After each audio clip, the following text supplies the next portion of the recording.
audiencia de YouTube. Aquí su amigo Josuecito Ramos. Un placer verlos de nuevo.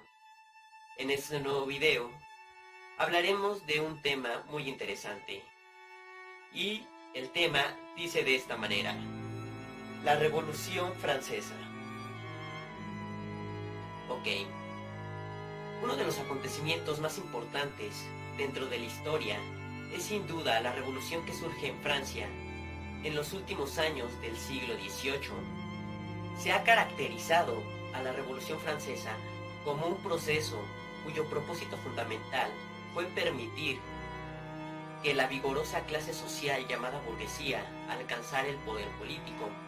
Una vez hecho esto, habría la necesidad de liquidar el antiguo llamado régimen, con todas sus características añejas, las cuales por algún tiempo obstaculizaron el desarrollo de las actividades de orden capitalista. La triunfante burguesía incluso creó nuevas fórmulas políticas apoyadas en el sufragio, en la representación y en la democracia. Claro que es sabido que todos estos tipos de expresión fueron escritos de manera diferente en las constituciones de 1791, 1793 y 1795. Como es una revolución conducida por la burguesía, cabe señalar que todos los movimientos en algunos campos, como por ejemplo en la economía, la legislación o la cultura, se impusieron para favorecer a esta dicha clase social. Francia antes de la Revolución. Durante el gobierno de Luis XIV, el Estado francés alcanzó la máxima expresión del absolutismo, ya que el monarca ejercía una autoridad sin límite y claramente era nombrado como el jefe absoluto del Estado. El monarca mantenía las viejas fórmulas feudales que no correspondían al proceso de desarrollo económico y social de la nación, por lo que años después se suscita un enfrentamiento entre los elementos empeñados en mantener el antiguo régimen y el nuevo sector burgués.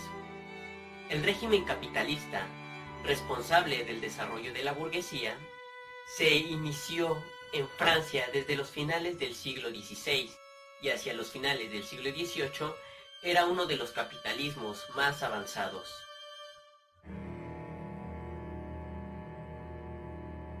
Para 1780, en Francia, se habían cimentado industrias muy importantes en Rouen, Havre, Lyon, las Ardenas y la región de Lorena.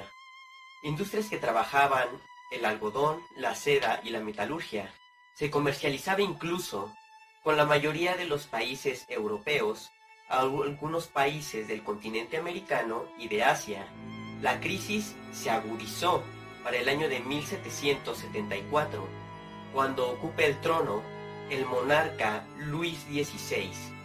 Este se encontró con grandes dificultades, como las numerosas deudas y la carencia de los fondos estatales para atender las funciones de la administración y para cubrir la deuda francesa. Cabe señalar que todo esto representó una gran barbaridad en esta época. Incluso se le asignaron 2 ministros de origen burgués para que le ayudaran en cuanto a la política financiera. Primeramente fue Turgot, que intervino hasta 1776.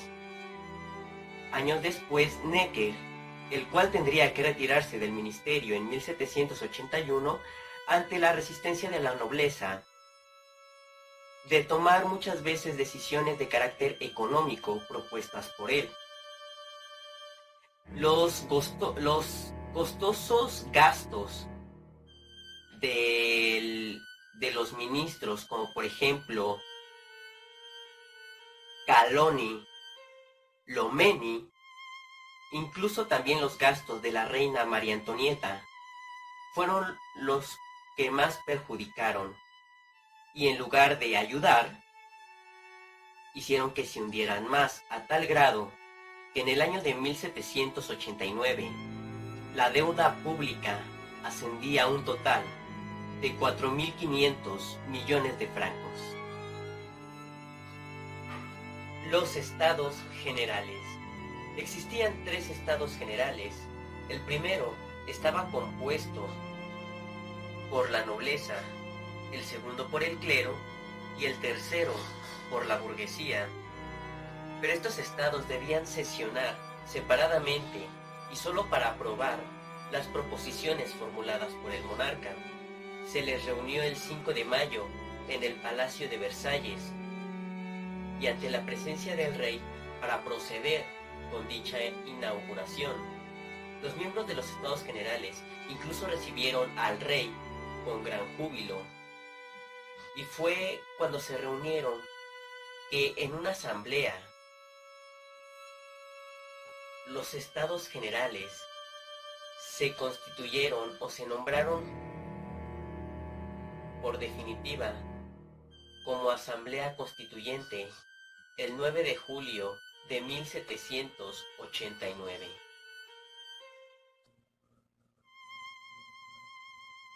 La Revolución. Los sucesos de la lucha revolucionaria se dieron a partir del 14 de julio de 1789, cuando la población de París, incitada por el joven periodista Camilo Desmoulins, capturó la prisión de la Bastilla. La asamblea, en la que participaban de manera destacada la nobleza liberal y la real burguesía, decidió crear un grupo armado al que se le llamó con el nombre de Guardia Nacional, y esta se puso bajo las órdenes del general Lafayette para protegerse de la amenaza de las tropas realistas. La asamblea se puede decir que emprendió grandes trabajos para transformar la vida social de los franceses, y uno de sus primeros esfuerzos se dio a conocer en el documento conocido como Declaración de los Derechos del Hombre y del Ciudadano, dado a conocer el 26 de agosto de 1789. Este constaba de 17 artículos, entre los que se declaró que todos los hombres nacen y permanecen libres e iguales ante los derechos. También se proclamó la libertad de conciencia, la libertad de palabra, la seguridad personal, la libertad individual, la resistencia a la opresión,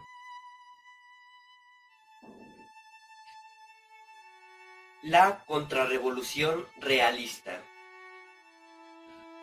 Los trabajos realizados por parte de la Asamblea Constituyente se hicieron en un ambiente democrático, en el que los representantes se dividieron en 2 bandos. El primero, o los primeros, eran los partidarios del proceso de cambio, mientras que los segundos eran más que nada simpatizadores de la monarquía. Tanto María Antonieta como el rey patrocinaban acciones contrarrevolucionarias y se acompañaban de ejércitos hostiles a la revolución,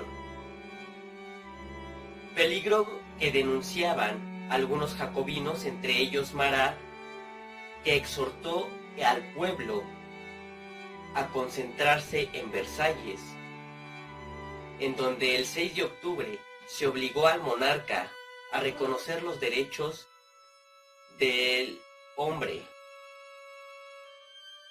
y la legislación agraria dada en agosto por parte de la Asamblea. En el año 1790 fueron 2 disposiciones trascendentales las que dio a conocer este organismo.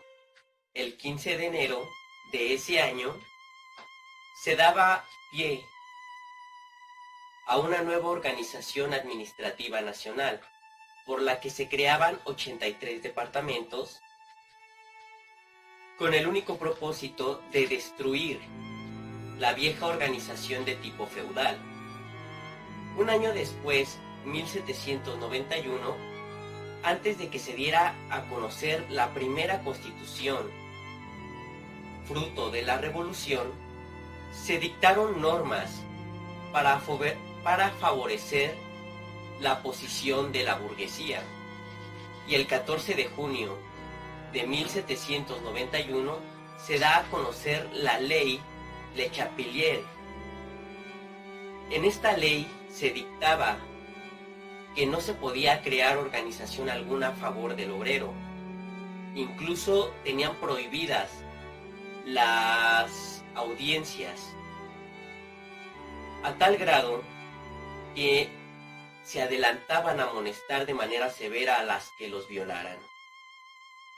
Todo concluye para el día 13 de septiembre, cuando Luis XVI acepta firmar lo que se conoce como la Constitución de 1791.